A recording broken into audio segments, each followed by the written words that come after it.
Deus benigno e misericordioso, majestoso e compassivo, o Senhor que tem o domínio de tudo e de todos, que sabe contar as estrelas que tem no firmamento e as chama pelo seu nome.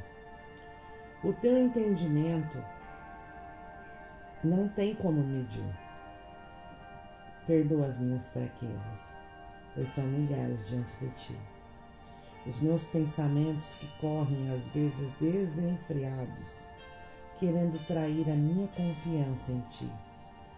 Mas em ti está fitos os meus olhos, e diante de ti ponho o meu pesar. Cuida das minhas necessidades nesse dia. Cuida dos meus e de todos aqueles que irão ouvir esse áudio, para que o seu nome seja glorificado através da minha vida, através da minha família.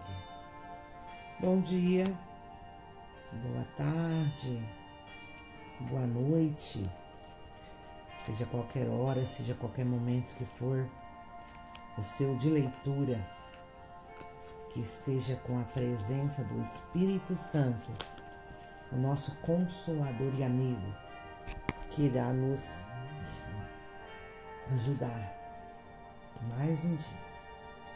Estamos no nosso 11º capítulo, estamos finalizando já, hein? Falta só mais um. Do livro de Como Ter o Coração de Maria no Mundo, de Marta, fortalecendo a comunhão com Deus em uma vida atarefada. É da escritora Joanna Weaver. Glória a Deus. Vamos lá? O título traz Equilibrando o Trabalho e Adoração. Nos traz uma passagem de Colossenses 3:23 que diz: E tudo quanto fizerdes, fazei-o de todo o coração. Gosto muito de gangorras, diz Joanna Weaver. Minha irmã e eu costumávamos brincar por horas sobre a prancha de madeira, firmada em uma barra metálica no acampamento da igreja, que frequentávamos todos os verões. Por ser mais velha, eu era mais pesada e subia vários centímetros, enquanto minha irmã sentada bem à ponta. Então, estávamos prontas, para cima e para baixo, durante as tardes de julho salpicados do sol. Nos equilibramos entre os pinheiros do acampamento bíblico do Glacier.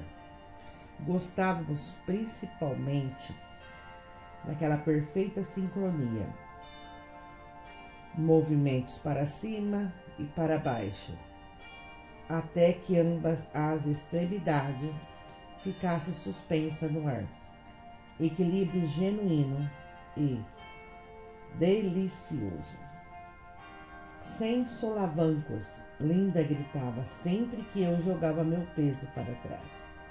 Ela sabia o que iria acontecer.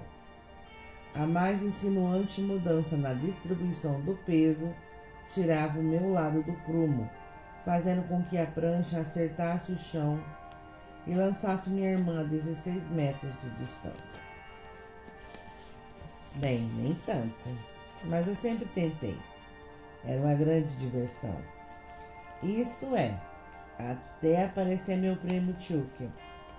Ele subia até o centro da gangorra e ficava com o pé sobre um dos lados da prancha. Assim controlava qual lado subia e qual lado descia, que lado receberia os solavancos. Linda e Chuck sempre foram uma conspiração cruel contra mim. Eles trancavam a porta do quarto de Chuck todas as tardes de domingo, deixando-me do lado de fora para que eu não pudesse brincar com as peças da minha cidade. Quando brincávamos de esconde-esconde no verão, eu procurava por horas, enquanto eles ficavam dentro de casa chupando picolé e assistindo televisão. Não que eu tenha ressentimentos, acredite. Eu só queria que você entendesse. Então, quando os olhos do tipo sou tão inocente se apertava naquelas tardes de julho, eu sempre sabia o que estava para acontecer. Um pouco de habilidade dos meus pés e eu estaria voando pelas árvores altas, segurando a prancha com as duas mãos, com a minha perna comprida, sacudindo contra o vento, até que eu voltasse à prancha com o golpe de despencar a espinha. Gosto muito de gangorra. Gangorras em equilíbrio. Pergunta-me se Deus tinha gangorra em mente quando colocou a história de Marta e Maria entre duas passagens famosas. A história do bom samaritano de Lucas 10, do 30 ao 37, e os ensinamentos de Jesus sobre a oração do Pai Nosso, em Lucas 11, do 1 ao 4. Uma se refere ao nosso relacionamento com a pessoa e a outra nos ensina a orar. Uma destrói o muro que divide as culturas e a outra derruba o muro que separa Deus e a humanidade.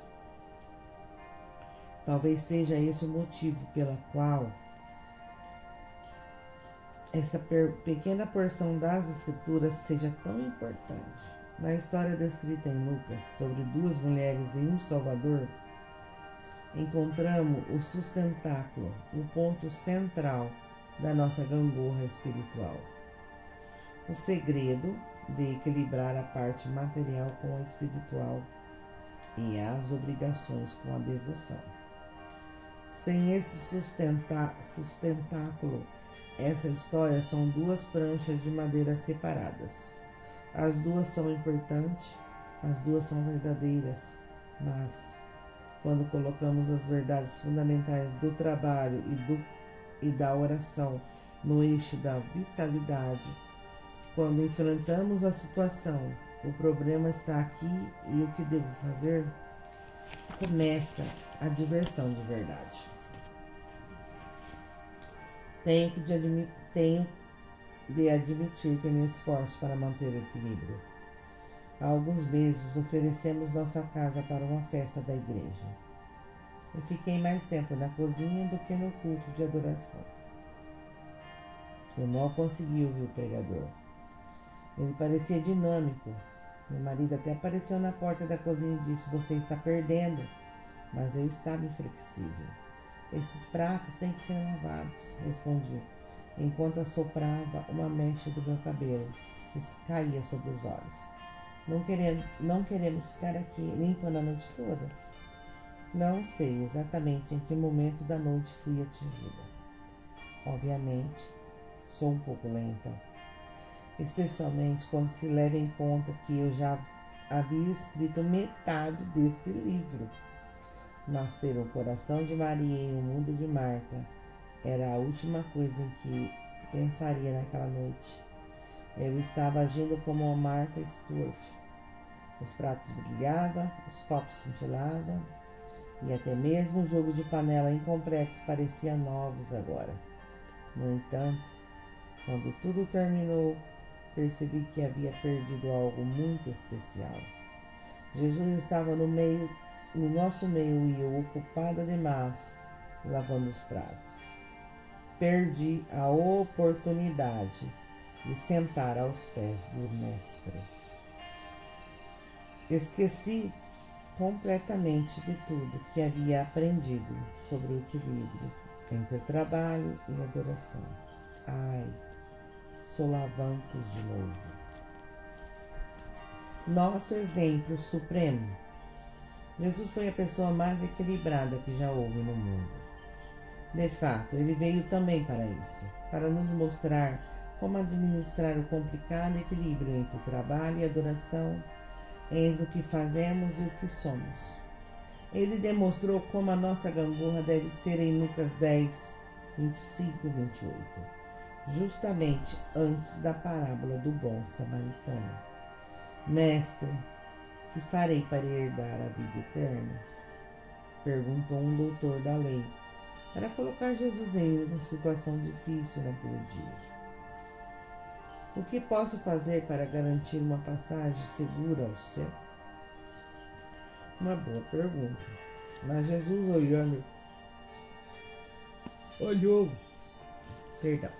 Jesus olhou para o coração do doutor da lei e viu que ele estava mais interessado em debates do que em respostas, mais interessado na teoria do que na prática. Ele inverteu a pergunta e deixou que o doutor desse sua opinião. Quando perguntou: "Que está escrito na lei? Como lês?" Quase posso ouvir a voz do doutor da lei retroceder-se, enquanto mexia em suas vestes e assumia a postura adequada para citar um trecho das Escrituras.